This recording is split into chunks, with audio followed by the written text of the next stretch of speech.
Hello all, welcome back to our channel மாமா டுகு. Hope எல்லோரும் நல்லா இருக்கீங்கன்னு நினைக்கிறேன். இன்றைக்கி வீடியோவில் எங்களோட 4th ஆனிவர்சரிக்காக நாங்கள் ஒரு டேட் லஞ்ச் போயிருந்தோம்.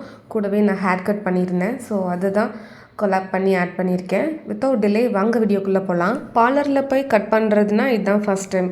ஏன்னா என்னோடய ஹேர் வந்து நேச்சுரலாகவே ஈவனாக தான் அது வந்து க்ரோத் இருக்கும். ஸ்ப்ளிட்டன்ஸ் இருந்தால் கூட அதை வீட்டில் நம்மளே கட் பண்ணிக்கலாம்ல. ஸோ அம்மா இல்லைன்னா நெய்பர்ஸில் யாராவது அக்காசை வச்சு தான் கட் பண்ணிப்பேன். ஃபர்ஸ்ட் டைம் தான் இது பார்லராக. ஸோ அதனால் இங்கே பெங்களூரில் வந்து இதுக்கு நிறைய ஆப்ஷன்ஸ் இருக்குது. அதனால் இங்கேயே கட் பண்ணிக்கலான்னு தோணுச்சு. என்னோடய ஹேர் வந்து நேச்சுரலாகவே இது ஸ்ட்ரைட்டாக தான் இருக்கும். ஸோ இதுக்கு நிறைய லேயர்ஸ் கொடுத்தோன்னா அது அவ்வளோவா பவுன்ஸியாக தெரியாது. ஹேர் ஃபால் தான் நமக்கு ரொம்ப போன மாதிரி இருக்கும். ஸோ அதனால் ஒரு கஸ்டமைஸ்டாக மீடியம் லென்த்தில் இருக்கிற மாதிரி பண்ணிக்கலான்னு சொல்லியிருந்தாங்க. ஸோ இதுதான் அதோட அவுட்புட். பர்சனலி நான் நினச்ச மாதிரி என்னோடய அவுட்புட் வந்திருந்தது. ஸோ பார்க்குறதுக்கு இப்படி தான் இருக்குது. டேட் லஞ்ச் இதுவுமே என்னோடய பிஸ்னஸில் ரொம்ப நாள் இருந்துச்சு. கிஃப்ட்டு இந்த மாதிரி ப்ரெசென்ட் பண்ணுறதை விட நம்ம இது ஒரு எக்ஸ்பீரியன்ஸாக ஒரு மெமரியாக கேதர் பண்ணலாம்ல. ஸோ தட் நமக்குமே ஒரு குவாலிட்டி டைம் ஸ்பெண்ட் பண்ண மாதிரி இருக்கும். அதனால் டேட் லஞ்சுக்கு போகலான்னு பிளான் பண்ணியிருந்தோம். ஏன்னா ஈவினிங் 6 o'clock மேலே ரொம்ப சில்லுன்னு இருக்குது. டுகுக்கு வேறு இப்போ தான் அவனுக்கு ஃபீவர் எல்லாமே சரியாயிருக்கு. 1 week ஸ்கூலுமே லீவு. ஸோ இப்போ தான் நார்மல் ஆகிருக்கான். அதனால் நம்ம மதியமே போயிட்டு வரலான்ட்டு டேட் லஞ்ச் பிளான் பண்ணோம். எங்களோட ஆனிவர்சரி 3rd March. நாங்கள் ரெஸ்டாரண்ட் போனது 2nd March. ஏன்னா மண்டே வந்து கொஞ்சம் ரஷ்ஷப்பாக இருக்கும். ஸோ அதனால் நம்ம வீக்கெண்டே போய்ட்டு வந்துடலான்ட்டு நூன் டைமில் போனால் கொஞ்சம் க்ரௌட் கம்மியாக இருக்கும். ஸோ அதனால் லஞ்ச் பிளான் பண்ணோம். ஓவராலாக அந்த அவுட்ஃபிட்க்கும் அந்த ஹேர் லுக்குக்கும் பர்ஃபெக்டாகவே இருந்துச்சு. பெங்களூர் வந்ததுக்கு அப்புறமா வெளியில் போய் சாப்பிட்ற ஃபஸ்ட்டு ரெஸ்டாரண்ட் வந்து இது தான்.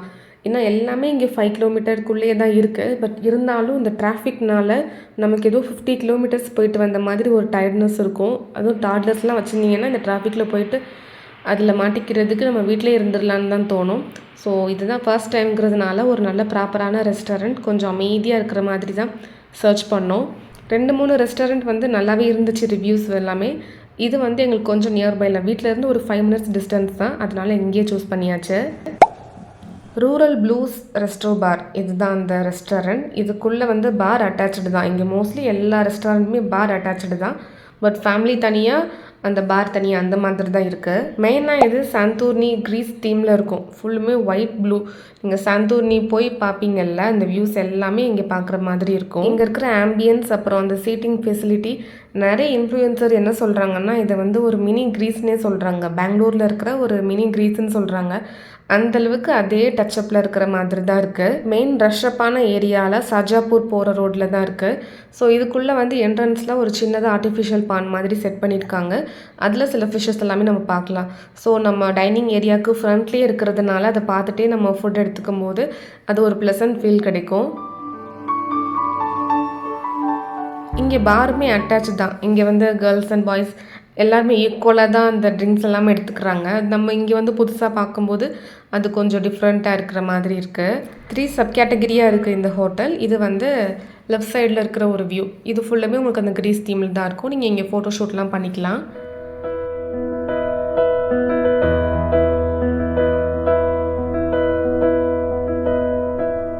அழகூரில் பூத்தவளே என்னை அடியோடு சாய்த்தவளே.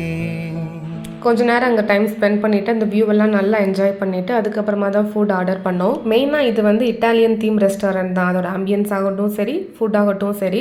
அதனால நம்ம இட்டாலியன் ஃபுட்டே ட்ரை பண்ணலான்ட்டு. ஏன்னா இதுக்கு முன்னாடி நம்ம இட்டாலியன் ஃபுட் பர்ஃபெக்டான இட்டாலியன் ஃபுட் வந்து ட்ரை பண்ணது கிடையாது. ஸோ இங்கே வந்து அந்த ஆப்ஷன் இருக்குங்கிறதுனால நாங்கள் அதை சூஸ் பண்ணோம். ஆல்மோஸ்ட் நாங்கள் ஆர்டர் பண்ண எல்லா ஐட்டமுமே அவ்வளோ சூப்பராக இருந்துச்சு. ஒரு இட்டாலியன் ரெஸ்டாரண்ட் போனால் எப்படி இருக்கும் ஒரிஜினலாக அந்த மாதிரி ஃபீல் வந்து இங்கே கிடச்சிது. டேஸ்ட் ஓவராலாக சூப்பராக இருந்துச்சு. ஆனால் கொஞ்சம் பிளைண்டாக கிட்ஸ் சாப்பிட்ற மாதிரி இருக்கும். ஏன்னா நம்மளோட டேஸ்ட்டுக்கு இருக்காது, சவுத் இண்டியன் அந்த டேஸ்ட்டுக்கு இருக்காது. ஒரு பர்ஃபெக்டான இட்டாலியன் ஃபுட்டு வந்து இப்படி தான் இருக்கும், பிளைண்டாக இருக்கிற மாதிரி தான் இருக்கும். அழகூரில் பூத்தவளே என்னை அடியோடு சாய்த்தவளே மழையூரின் சாரலிலே என்னை மார்போடு சேர்த்தவளே. ஃபுட் இங்கே எவ்வளோ டேஸ்டியாக இருக்கோ அதே அளவுக்கு அதோட ஆம்பியன்ஸுமே அவ்வளோ பக்காவாக இருக்குது. க்ளீன் பண்ணிக்கிட்டே தான் இருக்காங்க. அவ்வளோ நீட்டாக மெயின்டைன் பண்ணுறாங்க. ஏன்னா இங்கே சாப்பிட வராங்களோ இல்லையோ இங்கே இருக்கிற பீப்புள்ஸ் வந்து இங்கே ஃபோட்டோஷூட்காகவே வர்றாங்க. ஸோ அதனால அவ்வளோ வெல் க்ளீனாக மெயின்டைன் பண்ணிக்கிட்டு இருந்தாங்க. அதுவுமே பார்க்குறதுக்கு அழகாக இருந்துச்சு. அவ்வளோதான், ஆல்மோஸ்ட் ஒரு 2 ஹார்ஸ் கிட்ட இருந்திருப்போம்னு நினைக்கிறேன். அப்புறம் வீட்டுக்கு வந்தாச்சு. ஸோ பெங்களூர் வந்தீங்கன்னா கண்டிப்பாக இந்த ரெஸ்டாரண்ட் ட்ரை பண்ணி பாருங்கள், ஒரு பர்ஃபெக்டான இட்டாலியன் ஃபுட்டுக்கு. ஸோ இப்படி தான் எங்களோட டேட் லஞ்ச் போச்சு. இந்த வீடியோ இதோட முடிச்சுக்கிறேன். நெக்ஸ்ட் வீடியோவில் மீட் பண்ணலாம். தேங்க்யூ.